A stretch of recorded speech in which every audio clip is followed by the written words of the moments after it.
তেজগাঁ থেকে সংবাদ সন্ধ্যা নিয়ে আপনাদের সামনে আছি আমি সুমনা সিং এবং আমি মুজাহিদুল ইসলাম। শুরুতেই জানিয়ে দিচ্ছি প্রধান শিরোনামগুলো। মানবিক কারণে খালেদা জিয়াকে বাসায় থাকতে দেয়া হয়েছে, বিদেশে চিকিৎসার জন্য পাঠানো আইনি বিষয়, বললেন প্রধানমন্ত্রী।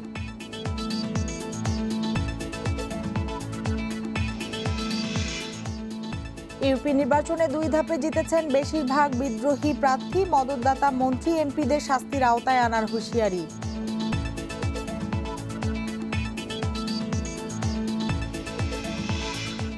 চালকদের বিক্ষোভের পরও রাজধানীতে চলছে সিটিং সার্ভিস, চট্টগ্রাম কক্সবাজার রুটে 1.5 গুণ বেশি ভাড়া আদায়।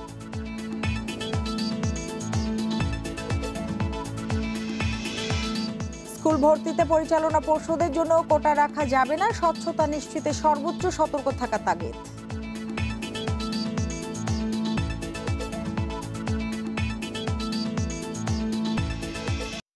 এতক্ষণ শিরোনামগুলো জানাচ্ছিলাম, এবার জানাবো পুরো খবর। মানবিক কারণে খালেদা জিয়াকে কারাগার থেকে বাসায় থাকতে দেওয়া হয়েছে, কিন্তু বিদেশে চিকিৎসার জন্য পাঠানো আইনি বিষয়। বিকেলে গণভবনে সংবাদ সম্মেলনে এক প্রশ্নের জবাবে প্রধানমন্ত্রী কথা বলেন। এ সময় তিনি হুঁশিয়ারি দেন, ইউপি নির্বাচনে কেউ দলীয় সিদ্ধান্তের বাইরে গেলে কঠোর ব্যবস্থা নেওয়া হবে, সহিংসতাকারীদেরও ছাড় দেওয়া হবে না। সম্প্রতি স্কটল্যান্ডের গ্লাসগোতে জলবায়ু সম্মেলনে যোগ দেন প্রধানমন্ত্রী। সেখান থেকে যুক্তরাজ্য ও ফ্রান্স সফর করেন তিনি। এ নিয়ে গণভবনে সংবাদ সম্মেলন ডাকেন প্রধানমন্ত্রী শেখ হাসিনা। এ সময় খালেদা জিয়ার বিদেশ যাওয়ার আবেদন নিয়ে প্রশ্ন করা হয় প্রধানমন্ত্রীকে। জবাবে তিনি বলেন, খালেদা জিয়াকে কারাগার থেকে বাসায় থাকতে দেয়া হয়েছে এবং চিকিৎসার সুবিধাও দেয়া হয়েছে। খালেদা জিয়াকে যে কারাগার থেকে বাসায় থাকতে দিচ্ছে, চিকিৎসা করতেছি, এটাই কি বেশি না? আপনাকে যদি কেউ হত্যা করার চেষ্টা করতো, আপনি কি তাকে গলায় ফুলের মালা দিয়ে নিয়ে আসতেন? মা ভাই আমার ছোট রাসেলকে পর্যন্ত হত্যা করিয়েছে, তারপরেও আমরা অমানুষ না দেখেই তাকে আমরা অন্তত তার বাসায় থাকার ব্যবস্থাটুকু, আমার এক্সিকিউটিভ অথরিটি আমার হাতে যতটুকু আছে আমি সেটুকু দিয়ে তাকে বাসায় থাকার চিকিৎসার ব্যবস্থা করে দিয়েছি। বাকিটা আইনগত ব্যাপার। এখন সে অসুস্থ, ওই যেমন বলবো না, রাখে আল্লাহ মারকে, মারি আল্লাহ রাখে কে, সেটাই মনে করে বসে থাকেন। ইউপি নির্বাচনে আওয়ামী লীগের বিদ্রোহী প্রার্থী ও সহিংসতা নিয়ে প্রশ্ন আসে। তিনি হুঁশিয়ার করেন, জয়ী হলেও বিদ্রোহী প্রার্থীদের বিরুদ্ধে দলীয় ব্যবস্থা নেওয়া হবে, সহিংসতায় জড়িতদেরও বিচারের আওতায় আনা হবে। হানাহানি, প্রাণ হারা হবে মানুষ ভোট দিতে, এটা আমরা কখনো আমাদের কাছে গ্রহণযোগ্য না। কিন্তু মুশকিল হচ্ছে এখানে, হ্যাঁ আমরা শুধু চেয়ারম্যানের পদে আমরা প্রতীক দিচ্ছি, কিন্তু সেখানে মেম্বারদেরও ইলেকশন হয়, সেখানে কোনো প্রতীক থাকে না। কিন্তু আপনারা যদি ঘটনাগুলি দেখেন, এই মেম্বারদের মধ্যেও গোলমাল, হানাহানি, মারামারিটা ঠিক কোথায় কোথায় কাদের মধ্যে হচ্ছে সেটা আপনারা দেখেন। আমার দলের ভিতরে যেগুলি হবে আমরা অবশ্যই সেগুলি ব্যবস্থা নেব। শুধু ব্যবস্থা না, আমরা যাদের নমিনেশন দিয়েছি তার বাইরে যারা নির্বাচন করেছে বা যতই ভালো ক্যান্ডিডেট হোক, আমরা কিন্তু বিদ্রোহীদের নমিনেশন দেইনি। প্রধানমন্ত্রীর বিদেশ সফরের সময় দাম বাড়ে ডিজেল, কেরোসিনের, বাড়ানো হয় বাস, ট্রাক সহ সব পরিবহনের ভাড়া। এ বিষয়ে প্রশ্ন করা হলে প্রধানমন্ত্রী বলেন, জ্বালানি সহ বিভিন্ন খাতে 53,000 কোটি টাকা ভর্তুকি দিচ্ছে সরকার। কার্বন নিঃসরণের ক্ষতিকর প্রভাব তুলে ধরে প্রধানমন্ত্রী বলেন, এখন থেকে অনুমোদন দেয়া হবে পরিবেশ বান্ধব কলকারখানা ও উন্নয়ন প্রকল্প। এখন কিভাবে ক্ষমতা থেকে সরাবে? অনিমেষ কর, ইন্ডিপেন্ডেন্ট নিউজ, ঢাকা। দেশে টিকা উৎপাদন ও করোনা সহ অন্যান্য ভাইরাস মোকাবেলায় আন্তর্জাতিক মানের ভ্যাকসিন ইনস্টিটিউট প্রতিষ্ঠা করবে সরকার। একই সাথে নীতিমালা প্রণয়নের পরিকল্পনাও রয়েছে বলে জানিয়েছেন প্রধানমন্ত্রী শেখ হাসিনা। অধিবেশনে টেবিলে উত্থাপিত প্রধানমন্ত্রীর প্রশ্নোত্তর পর্বে সংসদকে একথা জানান তিনি। সকালে অধিবেশনের শুরুতেই চলতি সংসদের এমপি একাব্বর হোসেনের মৃত্যুতে শোক প্রস্তাব উপস্থাপন করা হয়। এই আলোচনায় অংশ নিয়ে সংসদ নেতা বলেন, একাদশ সংসদে গত 3 বছরে মারা গেছে 20 জন সংসদ সদস্য। এ সময় মরহুম একাব্বর হোসেনের সততা ও নিষ্ঠার প্রশংসা করেন প্রধানমন্ত্রী। বলেন, দেশপ্রেম না থাকলে দেশের উন্নয়ন সম্ভব নয়। আওয়ামী লীগ সরকার সততা ও নিষ্ঠার সঙ্গে কাজ করছে বলেই দেশের উন্নয়ন হচ্ছে। ক্রসফায়ার প্রসঙ্গে প্রধানমন্ত্রী বলেন, বিএনপি বিরোধী দলের নেতাদের নিপীড়ন করতে দেশে ক্রসফায়ার চর্চা শুরু করে। 2001 সালে যখন নির্বাচন হলে বাংলাদেশে, সেই নির্বাচনে বিএনপির যে অত্যাচার, নির্যাতন, মানুষ হত্যা করা, মেয়েদের উপর পাশবিক অত্যাচার করা, যেভাবে তারা সেই সময় মানুষ হত্যা করেছে, অপারেশন ক্লিন হার্টের নামেই মানুষকে নির্বিচারে হত্যা করা। তাছাড়া আজকে ক্রসফায়ার নিয়ে তারা কথা বলে, ক্রসফায়ার শুরুই করলো বিএনপি, র্যাব সৃষ্টি করে ক্রসফায়ার করে করে মানুষকে হত্যা করা। 91 সালে সরকার এসে প্রথম তাদের আঘাত হলো জাতীয় পার্টির উপর, আর জাতীয় পার্টির উপরে যেমন আঘাত করেছে সাথে সাথে আওয়ামী লীগও কিন্তু রেহাই পায়নি, কাজে ওদের চরিত্রটাই ছিল সেরকম। 2 ধাপে 411 ইউপিতে জিতেছে স্বতন্ত্র প্রার্থী, যাদের অধিকাংশই আওয়ামী লীগের বিদ্রোহী প্রার্থী।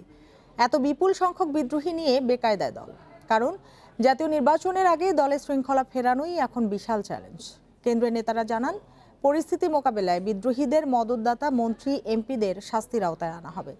19 নভেম্বর দলের কার্যনির্বাহী কমিটির সভায় চূড়ান্ত সিদ্ধান্ত দেবেন সভাপতি শেখ হাসিনা। নির্বাচনী সহিংসতায় অন্তত 40 জন মারা গেলেও ইউপিতে ভোট পড়েছে প্রায় 70%। কমিশনের দাবি, স্বতঃস্ফূর্তভাবে ভোট দিয়েছে মানুষ। নির্বাচন কমিশনের তথ্য অনুযায়ী 2 ধাপে ইউপিতে নৌকার প্রার্থী জিতেছেন 753টিতে। এর মধ্যে 250 জন নির্বাচিত হয়েছেন বিনা প্রতিদ্বন্দ্বিতায়, আর স্বতন্ত্র প্রার্থী জয়ী হয়েছেন 411টিতে, যাদের অধিকাংশই আওয়ামী লীগের বিদ্রোহী। দলের মনোনয়ন বোর্ডের সদস্যদের কাছে প্রশ্ন ছিল, বিদ্রোহীরা বেশি জনপ্রিয় বলেই কি দলীয় প্রার্থীরা পরাজিত হচ্ছেন? প্রার্থীর নিজস্ব অনেক জায়গায় অনেক দুর্বলতা থাকতে পারে। এখানে অর্থের একটা বিষয় থাকে, এখানে পাড়া মহল্লার একটা বিষয় থাকে, গোষ্ঠী জ্ঞাতি নিয়ে একটা মেরুকরণ থাকে। সেই সব ক্ষেত্রে হয়তো সেই জায়গায় ভালো করতে পারে নাই, কিন্তু তার অর্থ এই না যে আমরা মনোনয়ন দিতে ভুল করেছি। ইউপি নির্বাচনের পরবর্তী 3 ধাপে বিদ্রোহী প্রার্থী আরও বাড়বে বলে ধারণা আওয়ামী লীগ নেতাদের। তাদের চিহ্নিত করতে একজন উপদেষ্টার নেতৃত্বে কাজ শুরু করেছে টিম, যাদের মদতদাতাদেরও খুঁজে বের করা হচ্ছে। বিশেষ করে একাদশ জাতীয় সংসদ নির্বাচিত হওয়ার ক্ষেত্রে দলীয় নেতাকর্মীদের কোনো অংশের অথবা একটি ক্ষুদ্র অংশের প্রতিবন্ধকতার মুখোমুখি হোক, এটা উনি চান না। বিদ্রোহী প্রার্থী যেটা হচ্ছে, এটা যদিও একটা শঙ্কার ব্যাপার, অস্বীকার করার কোনো উপায় নেই। সাসপেন্ড করা হচ্ছে, শোকজ করা হচ্ছে।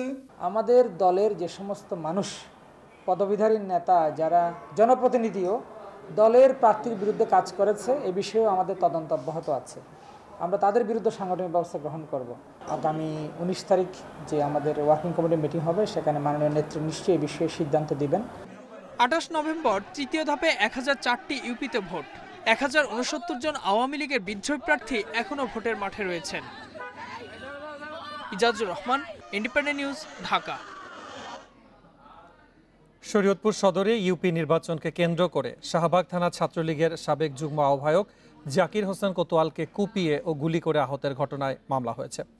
এই ঘটনায় 8 জনের নাম উল্লেখ করে 21 জনের বিরুদ্ধে মামলা হয়েছে। গতরাতে মামলাটি করেন জাকির হোসেনের মা মনোয়ারা বেগম। এ পর্যন্ত 2 জনকে গ্রেপ্তার করেছে পুলিশ। মঙ্গলবার সন্ধ্যায় শরীয়তপুর সদর থানা থেকে বের হবার পর জাকির হোসেন ও তার ভাই মনির হোসেনকে এলোপাতাড়ি কুপিয়ে এবং গুলি করে আহত করে দুর্বৃত্তরা। পরে জাকিরকে উদ্ধার করে সদর হাসপাতালে নেওয়া হয়। অবস্থার অবনতি হলে পাঠানো হয় ঢাকা মেডিকেলে।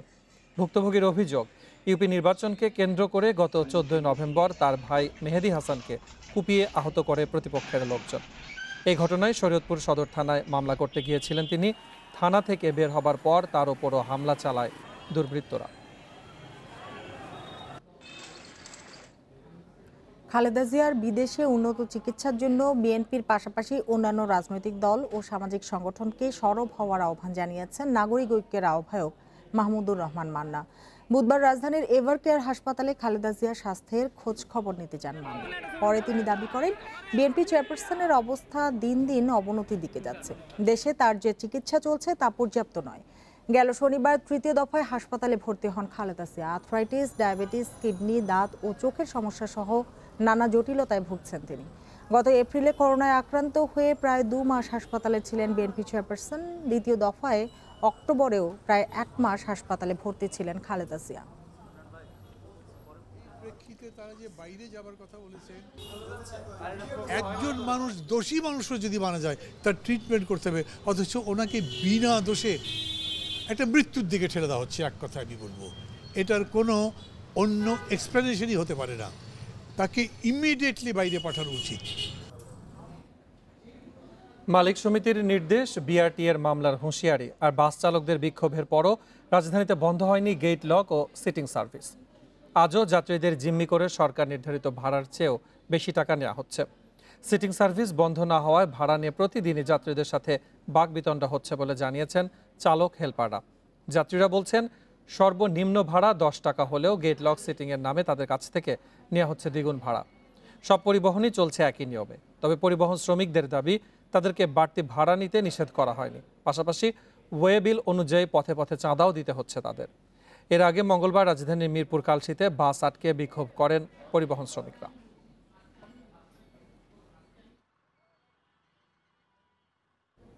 চট্টগ্রাম কক্সবাজার রুটে যাত্রীদের কাছ থেকে বাড়তি ভাড়া আদায় করছে বাসগুলো। সরকার নির্ধারিত ভাড়া কিলোমিটার প্রতি 1 টাকা 80 পয়সা হলেও আদায় করা হচ্ছে 2 টাকা 26 পয়সা পর্যন্ত। ভাড়া আদায়ে অনিয়ম বন্ধে বিআরটিএ মাঠে থাকার কথা বললেও বাস্তব চিত্র ভিন্ন। চট্টগ্রাম থেকে কক্সবাজারের সড়ক পথে দূরত্ব প্রায় 155 কিলোমিটার। এতদিন এ রুটে সরকার নির্ধারিত ভাড়া ছিল 224 টাকা, কিন্তু আদায় করা হতো 250 টাকা। সম্প্রতি ভাড়া বৃদ্ধির পর সরকার নির্ধারিত ভাড়া 284 টাকা হলেও আদায় করা হচ্ছে 350 টাকা। মনিটরিংয়ের অভাবে বাস মালিকরা ইচ্ছে মতো ভাড়া হাতিয়ে নিচ্ছে বলে অভিযোগ যাত্রীদের। 1 লাফে 100 টাকা বেড়ে গেছে, এটা অবশ্যই আমাদের জন্য অ্যাডজাস্ট করা কিছুটা টাফ হবে। এটা তো খুবই অযৌক্তিক একটা বাস ভাড়া বাড়ানো হয়েছে। নির্দেশনা অনুসারে কারো গাড়িতে আমরা রিপোর্ট দেখি নাই, চার্জশিট দেখি নাই, তাদের ইচ্ছে মতো ভাড়া নিচ্ছে। সরকারকে আমরা দাবি জানাচ্ছি ওনারা যাতে এটা মনিটরিং করেন। তবে যাত্রীদের অভিযোগ উড়িয়ে দিয়ে মালিক সমিতি বলছে, বাসে টানানো তালিকার বেশি ভাড়া নিলে দায় নিতে রাজি নয় তারা। সব গাড়িতে আমরা চার্ট আছে, আমরা উঠে দেখেন একটা করি বলে দিচ্ছি, যদি যাত্রী যে ভাড়া নির্ধারণ করেছে সরকার তার চেয়ে যদি ভাড়া বেশি নেয় তাহলে আপনারাকে ফাইন করবে এবং পুলিশ ধরে নিয়ে যাবে, হাজতে দিবে, কিন্তু আমরা ছড়াবো না। সিএনজি চালিত যেসব বাস বাড়তি ভাড়া নিচ্ছে তাদের চিহ্নিতে পদক্ষেপের কথা জানিয়েছে বিআরটিএ। গত কয়েকদিন ধরেই বিআরটিএ এবং এখানে যে মেট্রোপলিটন পুলিশ ওনারা কাজ করছে। যেহেতু এটা একটা অনেক বড় একটা কর্মযোগ্য, এটা পুরোটা শেষ করতে হয়তো একটু সময় লাগবে, কিন্তু এই কাজটা চলমান আছে। ইনশাল্লাহ কয়েকদিনের মধ্যে পুরোটা শেষ হয়ে যাবে। পর্যটন নগরীতে যাতায়াতে ভাড়ার এমন কারসাজিতে পর্যটন খাত ক্ষতির আশঙ্কা করছেন সংশ্লিষ্টরা। Independent news desk. স্কুল ভর্তিতে পরিচালনা পর্ষদের জন্য কোটা রাখা যাবে না।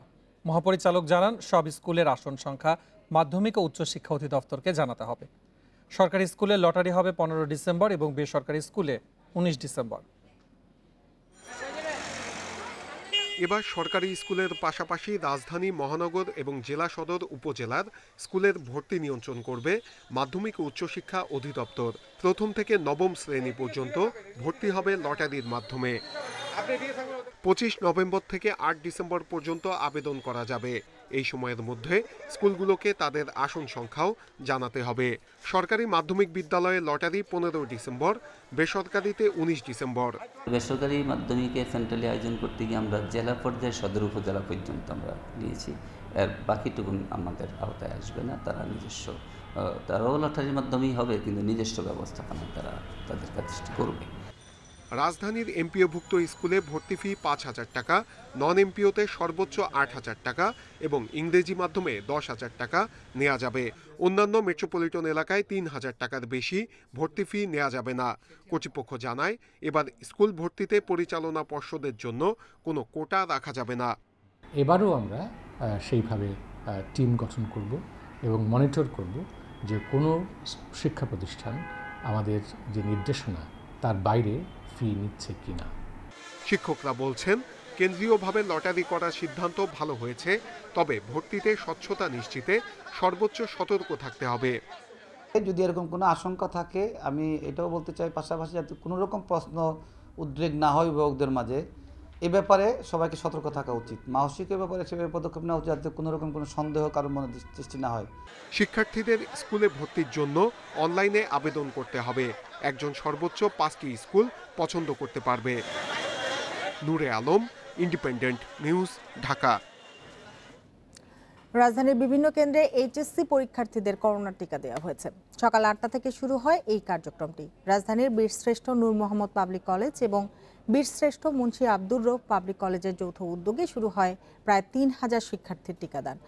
বীরশ্রেষ্ঠ মুন্সি আব্দুর রউফ পাবলিক কলেজ কেন্দ্রে 10টি বুথের সামনে লাইনে দাঁড়িয়ে শিক্ষার্থীরা নেন টিকা। কলেজটির অধ্যক্ষ লেফটেন্যান্ট কর্নেল হাফেজ মোহাম্মদ জুনায়েদ আহমেদ বলেন, এইচএসসি পরীক্ষার্থীদের সুরক্ষার কথা ভেবে এই উদ্যোগ নেওয়া হয়েছে।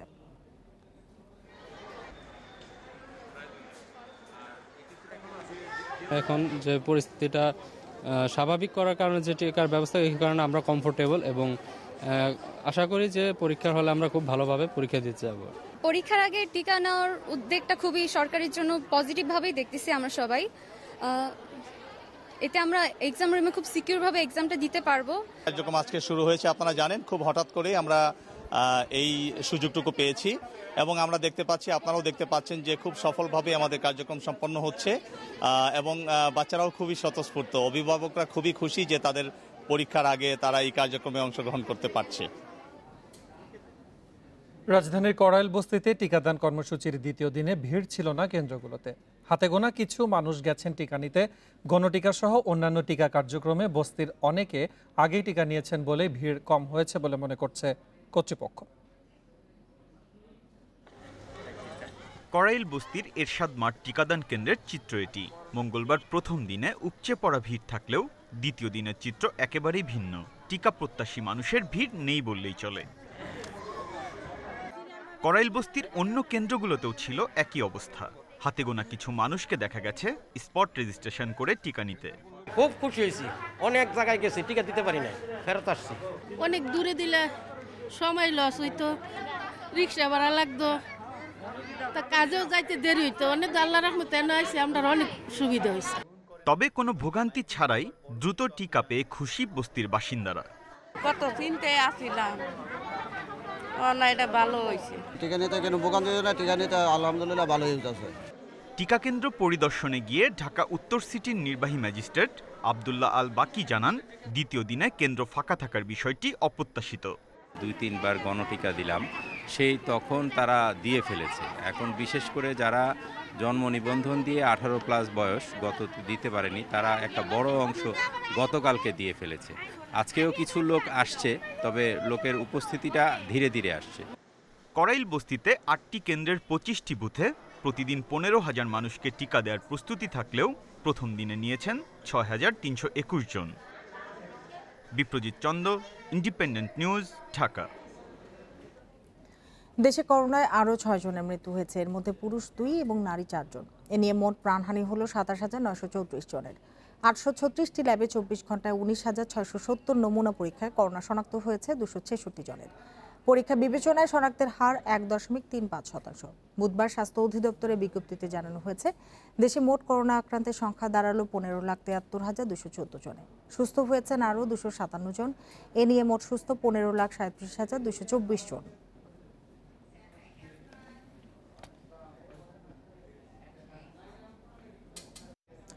আন্তর্জাতিক বাজারে তেল, চিনি, ডালের দাম না কমলে দেশের বাজারে কমানোর উপায় নেই বলে জানিয়েছেন বাণিজ্যমন্ত্রী টিপু মুন্সি। বুধবার সচিবালয়ে ইইউর নবনিযুক্ত রাষ্ট্রদূতের সাথে বৈঠকের পর এক সংবাদ সম্মেলনে এই কথা জানান তিনি। বাণিজ্যমন্ত্রী বলেন, দেশে তেল, ডাল সহ বেশিরভাগ নিত্যপণ্য আন্তর্জাতিক বাজার থেকে কিনতে হয়। তাই আন্তর্জাতিক বাজারে তেলের দাম কমলে দেশের বাজারেও কমানো হবে। বলেন, এসব পণ্যের উপর ভ্যাট কমাতে এনবিআরকে চিঠি দেওয়ার পর চিনি ও পেঁয়াজের উপর ভ্যাট কমালেও তেলের বিষয়ে কোনো সিদ্ধান্ত হয়নি। তবে তেলের ভ্যাট কমাতে এনবিআর এর সাথে আলোচনা চলছে বলে জানান বাণিজ্যমন্ত্রী। এছাড়াও ইউরোপীয় ইউনিয়ন বাংলাদেশের বিভিন্ন খাতে বিনিয়োগ করতে আগ্রহী বলে জানানো হয় সংবাদ সম্মেলনে। গত কয়েকদিন ধরে শুনছি যে তেলের দাম আন্তর্জাতিক বাজারে কমার একটা প্রবণতা দেখা দিয়েছে, জানি না এক্স্যাক্টলি কি।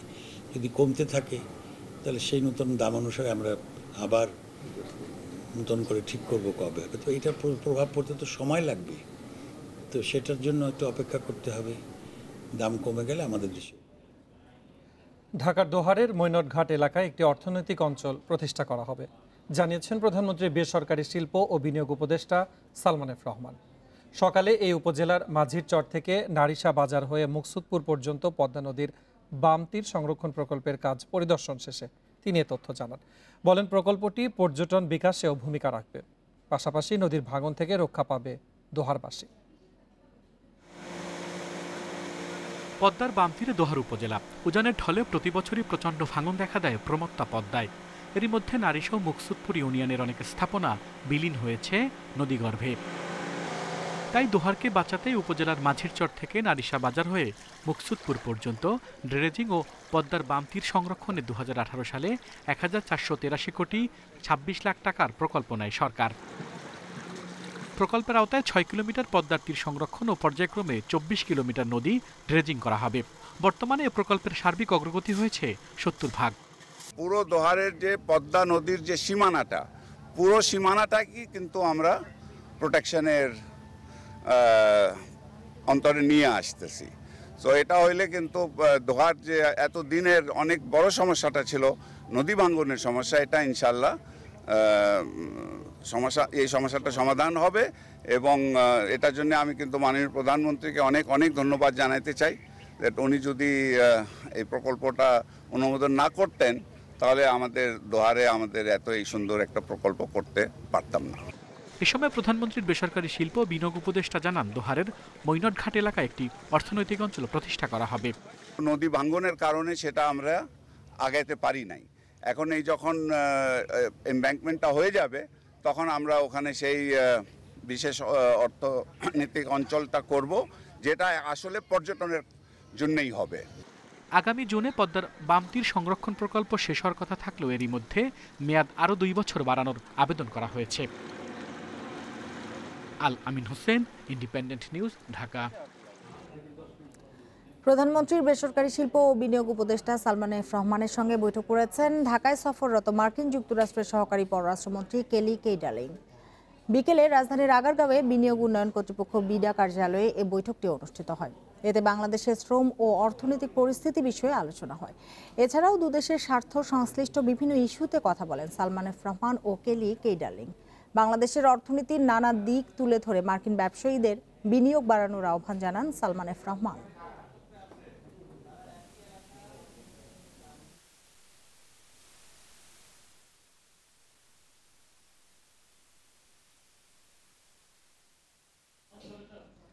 পরবর্তী নির্দেশনা না দেওয়া পর্যন্ত বায়ু দূষণে নাজেহাল দিল্লি ও এর আশপাশের শহরের স্কুল কলেজ বন্ধ রাখার নির্দেশ দিয়েছে কর্তৃপক্ষ। বুধবার দিল্লির বায়ুর মানসূচক 379-এ দাঁড়িয়েছে, যা খুবই ক্ষতিকর বলছে বিশেষজ্ঞরা। এমন পরিস্থিতিতে 21শে নভেম্বর পর্যন্ত দিল্লি, হরিয়ানা, রাজস্থান এবং উত্তরপ্রদেশের 50% কর্মীকে ঘরে বসে কাজের পরামর্শ দেওয়া হয়েছে। দিনে 20 বার ধূমপানে যে পরিমাণ ক্ষতি হয়, দিল্লির বাতাসে একদিন শ্বাস নিলে সেই পরিমাণ ক্ষতি হয় মানবদেহে। ভয়াবহ স্বাস্থ্য ঝুঁকির মধ্যে আছেন ভারতের রাজধানীর বাসিন্দারা। 2 সপ্তাহ ধরে নানা পদক্ষেপ নিলেও সামান্যতম দূষণ কমেনি সেখানকার বাতাসে। মঙ্গলবার সুপ্রিম কোর্টের আদেশের 24 ঘন্টা না যেতেই নতুন নির্দেশনার পরামর্শ দিয়েছে ভারতের বাতাসের মান নির্ণায়ক কেন্দ্রীয় কমিশন। বায়ু দূষণের কারণে দিল্লি ও এর আশপাশের শহরগুলোর স্কুল, কলেজ সহ শিক্ষা প্রতিষ্ঠান পরবর্তী নির্দেশনা না দেওয়া পর্যন্ত বন্ধ রাখার কথা জানিয়েছে সংস্থাটি।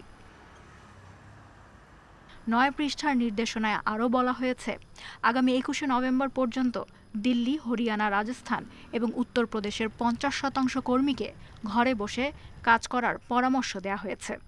বেসরকারি সংস্থাগুলোকেও একই নির্দেশনা পালনে আহ্বান করা হয়েছে। রেল, মেট্রো প্রতিরক্ষা সংক্রান্ত কাজ বাদ দিয়ে সব নির্মাণ ও ইমারত ভাঙার কাজ 21শে নভেম্বর পর্যন্ত বন্ধ রাখতে বলা হয়েছে। এছাড়া জরুরি পণ্য পরিবহন ছাড়া রাজধানী দিল্লিতে ট্রাক প্রবেশে নিষেধাজ্ঞা দেওয়া হয়েছে। রাস্তায় নামতে পারবে না 10 থেকে 15 বছরের বেশি পুরনো গাড়ি। দূষণ সংক্রান্ত কাগজপত্র ছাড়া কোনো গাড়ি রাস্তায় বের হলে কড়া ব্যবস্থা নেওয়া হবে। এছাড়া দিল্লি, হরিয়ানা, রাজস্থান, উত্তরপ্রদেশের 11টি তাপবিদ্যুৎ কেন্দ্রের মধ্যে মাত্র 5টি আপাতত সচল থাকবে। Lutfa Fauzia, independent news. পুরনো নিয়মে ফিরছে আইসিসি ওয়ানডে বিশ্বকাপের বাছাই প্রক্রিয়া। 2027 সালের বিশ্বকাপে থাকছে না সুপার লিগ নিয়ম। বুধবার এক সংবাদ বিজ্ঞপ্তিতে আইসিসি জানায় 2027 সাল থেকে ওয়ানডে বিশ্বকাপ খেলবে 14টি করে দল। একটা নির্দিষ্ট সময়ে র্যাঙ্কিংয়ের শীর্ষ 10-এ থাকা দলগুলো সরাসরি সুযোগ পাবে বিশ্বকাপে। বাকি দলগুলো ঠিক করা হবে বৈশ্বিক বাছাই পর্বের মাধ্যমে। 10 দলের বিশ্বকাপ সমালোচিত হয়েছে, বিশেষ করে আইসিসির সহযোগী সদস্যগুলো শুরু থেকে এই নিয়মে অনাস্থা জানিয়ে আসছে। বিশ্বকাপ সুপার লিগ বিলুপ্তির ঘোষণা দিলেও টেস্ট চ্যাম্পিয়নশিপ একই নিয়মে রাখছে আইসিসি।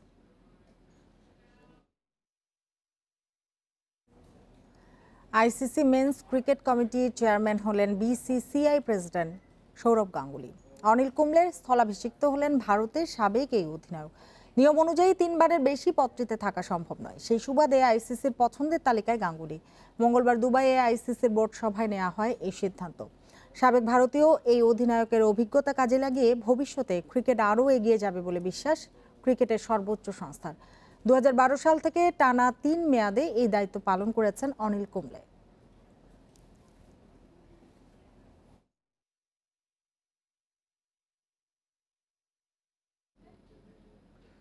পাকিস্তানের বিপক্ষে টি-20 সিরিজকে সামনে রেখে অনুশীলনে ব্যস্ত বাংলাদেশ। স্কিল ট্রেনিংয়ে ঝালিয়ে নিয়েছে রিয়াদ শান্তরা। সিরিজ শুরু হতে বাকি 2 দিন, শেষ মুহূর্তের ব্যস্ততা চলছে মিরপুরে। ডমিঙ্গোর অধীনে ব্যাটিংয়ে বাড়তি মনোযোগ মাহমুদুল্লাহ নাইমদের। ইনডোরে ব্যাটিং সেশনের পর সন্ধ্যায় ফ্লাড লাইটের আলোয় ফিল্ডিং করেছে টিম টাইগার্স। পাকিস্তান সিরিজে নিজেকে প্রমাণ করতে চান দীর্ঘদিন পর সুযোগ পাওয়া নাজমুল শান্ত। টি-20 মেজাজে ব্যাট করেই দলের সাফল্যে অবদান রাখতে চান এই ব্যাটার। নর্মালি টি-20 অবশ্যই রানের খেলা, তো আমি যখনই ব্যাটিং করি, যে সিচুয়েশনে থাক, সবসময় আমার টার্গেটই থাকে যে আমি এগ্রেসিভ থাকবো এবং আমি সবসময় অ্যাটাকিং মোডে থাকার চেষ্টা করি। তারপরে অবশ্যই আমি বল বাই বল খেলার চেষ্টা করি। এরকম না অ্যাটাকিং মানে যে আমি প্রতি বল মারতে চাই বা এরকম কোনো কিছু না, বাট আমার চিন্তাভাবনা থাকে যে আমি অ্যাটাকিং মোডে থাকবো। বিশ্বকাপ মিশন শেষে দেশে ফিরেছে অস্ট্রেলিয়া দল। এবার ফোকাসে অ্যাশেজ টেস্ট। এর মধ্যে মর্যাদার লড়াইয়ের জন্য 15 সদস্যের দল ঘোষণা করেছে অস্ট্রেলিয়া। অধিনায়কের দায়িত্বে টিম পেইন সহ অধিনায়ক প্যাট কামিন্স। দুরন্ত ফর্মে থাকা উসমান খাজা ডাক পেয়েছেন এবারের অ্যাশেজে। মিডল অর্ডারের স্পট নিয়ে তার সাথে লড়াই হবে ট্রেভিস হেডের। নিজেকে প্রমাণের সুযোগ ডাক পাওয়ার রিচার্ডসনের জন্য প্রত্যাশিতভাবেই আছেন স্মিথ ওয়ার্নার। তবে অলরাউন্ডার মিচেল মার্শ নেই 15 সদস্যের দলে। অস্ট্রেলিয়া এ দলে জায়গা পেয়েছেন অজি অলরাউন্ডার। একই দলে আছেন অ্যাস্টন অ্যাগার ও অ্যালেক্স ক্যারি।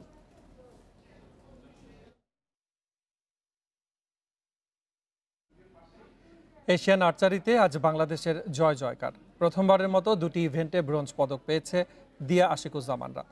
পঞ্চম দিনে রিকার্ভ নারী দলগত ইভেন্টে ভিয়েতনামকে 5-3 সেটে হারিয়ে প্রথমবারের মতো এশিয়ান আর্চারিতে নাম লেখালো দিয়া নাসরিন বিউটি জুটি। সেরা কম্বিনেশনে এসেছে সাফল্য, বলছেন কোচ মার্টিন ফ্রেডরিক। রিকার্ভ পুরুষ দলগত ইভেন্টে কাজাখস্তানকে 6-2 সেটে হারিয়ে আসরের দ্বিতীয় পদক নিশ্চিত করে রোমান হাকিম রামকৃষ্ণ জুটি।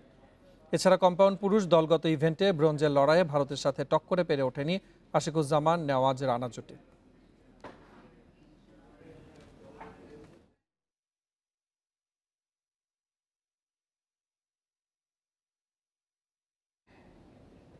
এই ছিল আজকের সংবাদ সন্ধ্যা। ইন্ডিপেন্ডেন্ট টেলিভিশনের সব খবর আরো বিস্তারিত জানতে চোখ রাখুন ফেসবুক, ইউটিউব এবং টুইটারে। ধন্যবাদ সবাইকে এতক্ষণ সাথে থাকার জন্য।